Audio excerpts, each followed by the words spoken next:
Hello प्यारे बच्चों इस वीडियो में हम सीखेंगे एफिशिएंसी निकालना। एफिशिएंसी किस किस चीज़ की? एससीसी की, एफसीसी की और बीसीसी की, तीनों पैकिंग की। एफिशिएंसी बेसिकली होता क्या है? बहुत ही इजी चीज़ होती है। एफिशिएंसी होता है कि आपके यूनिट सेल में कितना पार्ट भरा हुआ है और कितना पार्ट खाली है।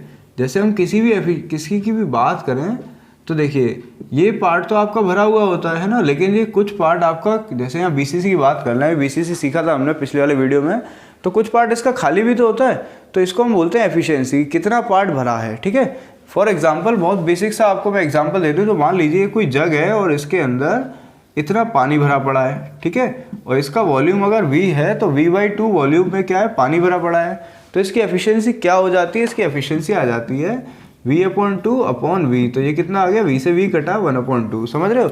और ये आप ऐसे भी समझ सकते हो कि ये आधा भरा है तो इसकी एफिशिएंसी क्या है? आधा, क्योंकि आधा जग खाली है और आधा भरा हुआ है। ठीक है, बहुत इजी चीज़ है ना। तो हमको यहाँ पर यही निकालना है कि कितना पार्ट एटम का भरा हुआ है यूनिट सेल में और कितना यूनिट सेल खाली है। ठीक है, तो सबसे पहले हम बात करते हैं किसकी? एससीसी की, मतलब सिंपल क्यूबिक यूनिट सेल की।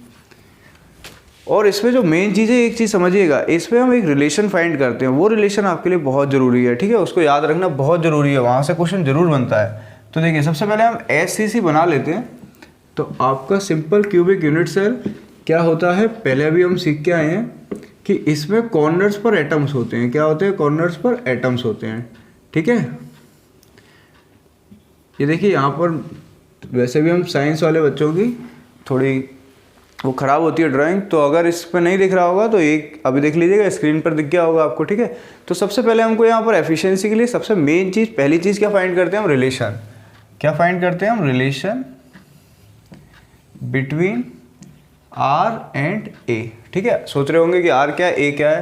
तो R जो होगा वो रेडियस ऑफ एटम होगा। क्या होगा? Radius of atom. Atom spherical होता है तो उसकी रेडियस होगी। ठीक है, और A जो होगा वो एज लेंथ होगा किसका? यूनिट सेल का। तो तीनों केसेस में सेम चीज होगी। R रेडियस होगा किसका होगा? Radius of atom. और A क्या होगा? Edge length of unit cell. ठीक है, अब इसका रिलेशन अगर आप देखो तो यहाँ पर एक चीज साफ साफ दिखाई दे रही है, ये पूरा ज्वाइन होगा इससे, कि R और प्लस R, ये R और ये R, इन दोनों को जोड़ दिया जाए तो किसके इक्वल आ रहा है? A के इक्वल है ना। तो यहाँ से रिलेशन क्या होगा कि 2R = A। तो ये रिलेशन याद रखना है हमें कि सिंपल क्यूबिक यूनिट सेल में, या सिंपल का नाम दूसरा प्रिमिटिव भी होता है, प्रिमिटिव क्यूबिक यूनिट सेल में आपका जो रिलेशन होता है वो क्या होता है? 2R = A। ओके, अब एफिशिएंसी के लिए हमको फाइंड क्या करना होगा? इसको हम पैकिंग फ्रैक्शन के नाम से भी जानते हैं। तो हम पहले निकालेंगे पैकिंग फ्रैक्शन। पैकिंग फ्रैक्शन क्या होता है? देखिए पैकिंग फ्रैक्शन आता है वॉल्यूम ऑफ स्पेयर्स, ठीक है, या फिर एटम्स, वॉल्यूम ऑफ एटम्स, जितने भी एटम है उसका total volume divided by volume of cube. ठीक है, क्यूबिक यूनिट सेल। अब देखिए वॉल्यूम ऑफ स्पेयर का मतलब होता है भाई कि ये स्पेयर जो है इनका टोटल वॉल्यूम कितना है। तो यहाँ पर बताइए, पहले सबसे पहले देखिए दो चीज़ पूछूंगा मैं तीनों केसेस में। पहली चीज़ ये पूछूंगा कि इसके अंदर टोटल एटम्स कितने हैं। तो मैंने पिछले वाले वीडियो में सिखाया था कि सिंपल क्यूबिक यूनिट सेल में कितने एटम होते हैं? 1, क्योंकि Z कितना होता है उसका? 1। तो यहाँ पर टोटल एटम्स कितने हैं आपके? 1 है ना। और दूसरी चीज़ कि इसका स्फेरिकल स्फेरिकल जो एटम है उसका वॉल्यूम क्या होता है? उसका वॉल्यूम शायद आपको याद होना चाहिए, 4/3 पाई R³ होता है या नहीं, है ना, यही होता है। अब नीचे वॉल्यूम ऑफ क्या आएगा? Cubic unit cell. तो volume of cubic unit cell क्या होता है? देखिए क्यूब का वॉल्यूम क्या होता है? क्यूब का वॉल्यूम, अगर ये A साइड है तो इसका वॉल्यूम क्या होता है? A³। ओके, स्पेयर का वॉल्यूम होता है 4/3 पाई R³ और क्यूब का होता है A³। अब इसको सॉल्व करने के लिए हम क्या निकालेंगे? इसको PF से नोट करते हैं।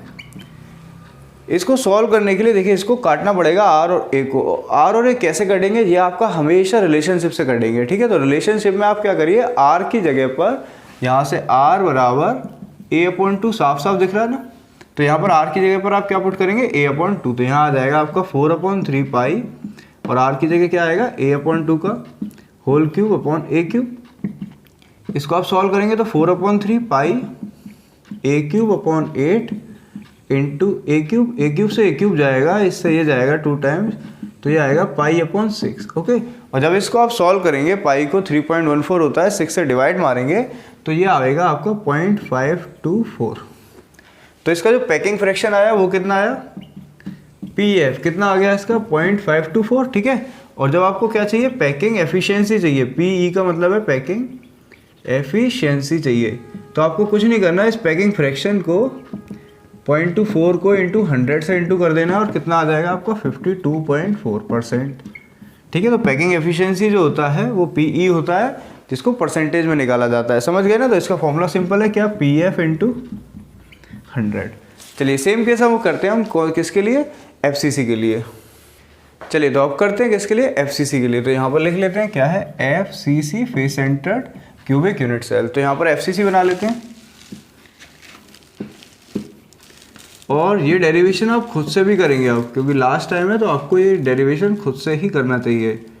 ठीक है, और ये ऐसा हो जाएगा, ये ऐसा हो जाएगा, ये कैसा आएगा, ये कैसा आएगा, समझ रहे हैं। तो FCC में आपको पता ही है, पहले भी वीडियो में सिखाया था कि कॉर्नर्स पर होते हैं और फेस पर होता है। ठीक है, तो यहाँ पर सबसे पहले हमको एक रिलेशनशिप फाइंड करना होगा। रिलेशनशिप किसके बीच में, R एंड A के बीच में, जहाँ पर R क्या, रेडियस ऑफ एटम, और A क्या, एज लेंथ। तो यहाँ पर देखिए ये R है, ये R है। ठीक है, अब यहाँ पर ये R और R जो आपको दिख रहा है ना, R और R एक साथ जुड़े हुए हैं, एक्चुअल में ऐसा नहीं है, इस वाली पैकिंग में ऐसा नहीं होता है। ठीक है, समझिएगा इस बात को, इम्पोर्टेंट है ये, इस वाली पैकिंग में ऐसा नहीं होता है। तो इस वाली पैकिंग में होता क्या है, तो आपको देखना है यहाँ पर रिलेशन जो निकलेगा वो कैसे निकलेगा। यहाँ देखिए, ये आपका R, ये भी तो सेंटर होगा, तो ये रेडियस होगी नहीं होगी, है ना, और उसके बाद ये दोनों जॉइन है। ठीक है, ये जो आपका ऐसे करके फेस होगा, तो ये R हो जाएगा, और ये टोटल क्या है इसका डायमीटर, R और R, ये R और R कितना हो गया 2R, और यहाँ से ऐसे और लेंगे तो ये कितना हो जाएगा R। तो ये टोटल कितना हो गया आपका 4R हो गया ना। ये 4R किसके इक्वल है, देखिए मैं अगर यहाँ पर इसका फेस बना दूँ, ऊपर वाला फेस, आप यहाँ खड़े होकर देखिएगा, ये ऊपर वाला फेस आपको कुछ ऐसे ही नज़र आएगा। ठीक है, तो ये चीज़ कितनी है आपकी टोटल 4R, और ये 4R है किसके इक्वल, देखिए ये अगर A है और ये अगर A है, ये A है और ये A है, तो ये कितना हो जाएगा, यूजिंग पाइथागोरस कितना हो जाएगा, ये हाइपोटेन्यूस है, तो हाइपोटेन्यूस का स्क्वायर किसके बराबर होता है, परपेंडिकुलर का स्क्वायर प्लस बेस का स्क्वायर, ये परपेंडिकुलर ये बेस, तो ये हाइपोटेन्यूस हो जाएगी, नहीं हो जाएगी 90 डिग्री। तो h स्क्वायर बराबर कितना आया आपका 2a स्क्वायर, और h कितना आ गया, इधर रूट लगाएंगे तो √2 और a आ जाएगा। तो ये जो चीज़ है आपकी, यही तो है हाइपोटेन्यूस, तो इसका मतलब ये 4R और √2a के बराबर है या नहीं है। सिंपल, समझ गए होगे ये चीज़। तो यहाँ से रिलेशनशिप आता है आपका 4R = √2a। जैसा मैंने बोला था, जहाँ मैं इंपॉर्टेंट लिखूँ उस चीज़ को इंपॉर्टेंट आप भी लिखेंगे। तो ये रिलेशनशिप बहुत ही इंपॉर्टेंट होता है आपके बोर्ड्स के पर्पज़ से। अब देखिए, जैसे ये आ गया, उसके बाद हमें क्या निकालना है, पैकिंग फ्रैक्शन निकालना है। पैकिंग फ्रैक्शन क्या होता है, volume of atoms divided by volume of unit cell. ठीक है, तो वॉल्यूम ऑफ एटम निकालने से पहले मुझे आप खुद से बताइए कि इसके अंदर एटम कितने हैं, 1 2 3 4, कितने एटम है, सारे एटम्स का हमें वॉल्यूम लेना है ना, एटम कितने हैं 4, तो हमें यहाँ पर पहले 4 × और हर एटम का वॉल्यूम कितना है, 4 एटम है, 4 1 2 3 4, 3 ये रहे 1 ये रहे, टोटल कितने एटम है 4, और हर एक का वॉल्यूम कितना होता है 4/3 πr³। समझ गए या नहीं, क्योंकि एटम क्या होता है स्फेरिकल। उसके बाद volume of a unit cell क्या होता है a³, अभी भी सिखाया था। फिर आपको यहाँ पर याद आ गया होगा कि r की जगह पर हम जब तक रिलेशन नहीं डालेंगे तब तक हमारा ये सॉल्व नहीं होगा। तो यहाँ पर अब क्या होगा 4 × 4/3 × π × r की जगह पर आप यहाँ से r निकालेंगे तो r कितना आएगा √2a/4। ठीक है, तो यहाँ पर क्या आ जाएगा √2a/4 डिवाइडेड बाई a³। समझ गए। और यहाँ पर क्योंकि ये क्यूब है तो इधर भी क्यूब होगा। अब इसको आप सॉल्व करेंगे तो 4 × 4 × π/3, ये पूरा ऊपर वाला नीचे, और यहाँ क्या a³। इसको आप सॉल्व करेंगे तो देखिए √2 का होल क्यूब आप √2 × √2 × √2 लिखेंगे तो ये 2√2 आ जाएगा इंटू a³ आ जाएगा, और नीचे 4 × 4 × 4 आ जाएगा। 2 4 से 2 4 काट दीजिए और 1 4 से 2 काट दीजिए। ठीक है, तो यहाँ पर कितना आ गया आपका a³ से a³ कट गया, और ये आ गया आपका √2 ऊपर, और नीचे ये कितना आ गया 6। ये चीज़ समझ गए होगे। ठीक है, और एक पाई और रह गया यहाँ पर, ये पाई और लगा दीजिए। तो इसको जब आप सॉल्व करेंगे तो देखिए मुझे वैल्यू याद है तो मैं डायरेक्ट वैल्यू लिख दे रहा हूँ। 0.74। आपको सॉल्व करनी हो तो करिएगा, नहीं तो डायरेक्ट वैल्यू याद कर लीजिए। मेनली ये डेरिवेशन हो ही इसलिए रहा है ताकि आपको एफिशिएंसी याद हो जाए।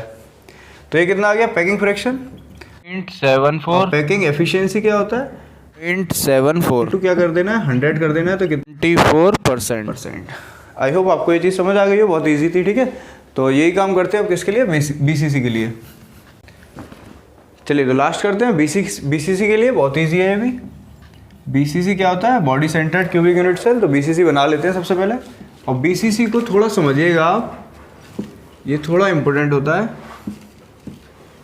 देखिए बीसीसी में क्या होता है, यहाँ होता है और एक पूरा बीच में होता है और एक यहाँ होता है, ऐसे ही तो होता है। ठीक है, तो सबसे पहले हम इसमें क्या फाइंड करेंगे, आर फाइंड करेंगे। यहाँ पर बहुत ही थोड़ा सा आपको दिमाग लगाना होगा, ठीक है, जो ज़रूरी है आपके लिए। देखिए बीसीसी में अगर आप जाएँ तो थोड़ा सा इमेजिन करिए कि आपके रूम में दो कॉर्नर्स पर, इमेजिन करिए, चलो स्क्रीन पर देख लीजिए, दो कॉर्नर्स पर क्या लगे हुए हैं, छोटे छोटे ये लगे हुए हैं ना कॉर्नर्स पर, और उसके बीच में क्या है, उसके बीच में एक पूरा एटम है। ठीक है, तो अब हमको फाइंड करना है रिलेशन। तो आप देखिए अगर उस कॉर्नर से, इस कॉर्नर से जो डायग्राम में दिख रहा है अभी, इस कॉर्नर से लास्ट वाले कॉर्नर पर, इस वाले से इस वाले कॉर्नर्स पर अगर जाओ तो एक सीधी लाइन जाएगी ना, वही आपको रिलेशन बताएगी। ठीक है, अब उसकी लेंथ कितनी होगी वो निकालना थोड़ा इंपॉर्टेंट हो जाता है यहाँ पर। तो देखिए इसकी लेंथ कितनी होगी, अगर आप सोचें तो यहाँ पर ये बिल्कुल अपोजिट वाला है, ये कौन सा है, अपोजिट वाला। तो इसकी लेंथ निकालने के लिए आपको क्या यूज़ करना होगा, देखिएगा ये इसका हो जाएगा ए, ये क्या हो जाएगा इसका ए, ये क्या हो जाएगा ए। तो ये जो बीच वाले होगा ना, ये बेस वाला, ये बेस वाला, ये कितना हो जाएगा आपका √2a। ये भी हमने निकाला था, ये नीचे वाला, ये नीचे जो ज़मीन का फर्श होता है ना, उसका जो डायगोनल है वो, उसकी बात कर रहा हूँ। ज़मीन का फर्श है उसका डायगोनल कितना हो जाएगा √2a, ए √2a। ठीक है, अब आपको निकालना क्या है, ये बीच वाला डायगोनल। ठीक है, तो बीच वाला डायगोनल होगा कितना, ये √2a हो जाएगा और ये a हो जाएगा और यहाँ एंगल 90 डिग्री होगा। अगर आपको थोड़ा इमेजिन करना है तो अपने बीच में फर्श देखिए, अपने ज़मीन पर फर्श देखिए, उसका डायगोनल देखिए और उससे डायगोनल के सामने वाली दीवार देखिए। ठीक है, उसका परपेंडिकुलर, मतलब एक आप इधर वाली दीवार का कॉर्नर और सामने वाली दीवार का नीचे वाला कॉर्नर, इधर वाली दीवार का ऊपर वाला कॉर्नर और उसके वर्टिकली अपोजिट नीचे वाला कॉर्नर, इन दोनों को ज्वाइन कर दीजिए तो आपको यही मिलेगा। तो यहाँ से फिर से एक राइट एंगल ट्रायंगल है, तो ये ए है, ये √2a है, तो ये कुछ इतना आएगा √2a और ये a हो जाएगा। तो ये कितना आ जाएगा, अगर इसका हाइपोटेनस निकालेंगे तो ये आएगा h² और a² प्लस √2a का होल स्क्वायर। √2a का होल स्क्वायर हो जाएगा 2a², ये आ जाएगा आपका 3a², तो h² कितना आ जाएगा √3a। तो ये कितना आएगा आपका √3a। ये चीज़ समझ गए होगे। अब √3a किसके इक्वल हो जाएगा, यहाँ भी सेम टू सेम है, ये r, बीच में कितना आ जाएगा आपका 2r और यहाँ कितना आएगा r। तो यहाँ रिलेशनशिप लिखते हैं सीधे, रिलेशनशिप यहाँ पर कितना आ जाएगा, यहाँ रिलेशनशिप आएगा 4r = √3a। यहाँ 4r कितना हो जाएगा √3a के इक्वल। उसके बाद हमें क्या निकालनी है, एफिशिएंसी निकालनी है। तो एफिशिएंसी क्या होती है आपको पता है, वॉल्यूम, सॉरी पहले क्या निकालेंगे, पैकिंग फ्रैक्शन। तो पैकिंग फ्रैक्शन क्या होता है, volume of atoms divided by volume of unit cell. Volume of atom कितना होता है, सबसे पहले मैं एक ही क्वेश्चन पूछूंगा कि इसके अंदर एटम कितने होते हैं, 2। तो यहाँ पर पहले आप 2 लिखेंगे, हाँ या ना, बताया था ना बीसीसी के अंदर Z की वैल्यू कितनी होती है 2, तो यहाँ पर एटम्स कितने होंगे 2। हर एक का वॉल्यूम, एक एटम का वॉल्यूम कितना होता है 4/3 πr³ डिवाइड बाई इसका क्या हो जाएगा a³, 2 × 4/3 पाई, और r की जगह पर आपको क्या यूज़ करना है, रिलेशन। तो r बराबर क्या आ जाएगा √3/4a, तो यहाँ आ जाएगा √3/4 a का होल क्यूब अपॉन a³। देखिए यहाँ पर फिर से कैलकुलेशन कुछ ऐसी होगी कि a³ से a³ कट जाएगा, ठीक है, और बाकी इसको आप जब सॉल्व करेंगे तो ये आएगा आपका पैकिंग फ्रैक्शन 0.68। पीएफ कितना आ जाएगा इसका 0.68, ठीक है। और जब आप पैकिंग एफिशिएंसी निकालेंगे तो कितना आ जाएगा 0.68 × 100 = 68%। ओके, ये चीज़ समझ गए।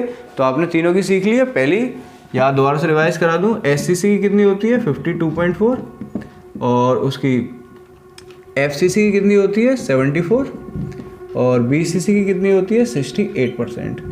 तो यहाँ पर सबसे ज़्यादा किसकी होती है एफसीसी की, ठीक है। और एक इंपॉर्टेंट चीज़ याद रखिएगा, जो एफसीसी की होती है वही सीसीपी की होती है और वही एससीपी की होती है। इसके बारे में पढ़ना नहीं है, CCP और SCCP के बारे में, लेकिन जो भी ये चीज़ें होती हैं ये सब क्या होता है, ये FCC ही जैसा होता है, ठीक है। तो इस वीडियो में आपको एफिशिएंसी निकालना सिखाया है। एफिशिएंसी का क्वेश्चन 2 या 3 साल बाद बोर्ड में आ जाता है, ठीक है। तो इसको प्लीज़ कवर करिएगा और 1-2 बार ट्राई करिएगा, आराम से हो जाएंगे और ये काम आएंगे हमारे नेक्स्ट क्वेश्चन में। तो चलिए बच्चों, जय हिंद, नेक्स्ट वीडियो में मिलते हैं।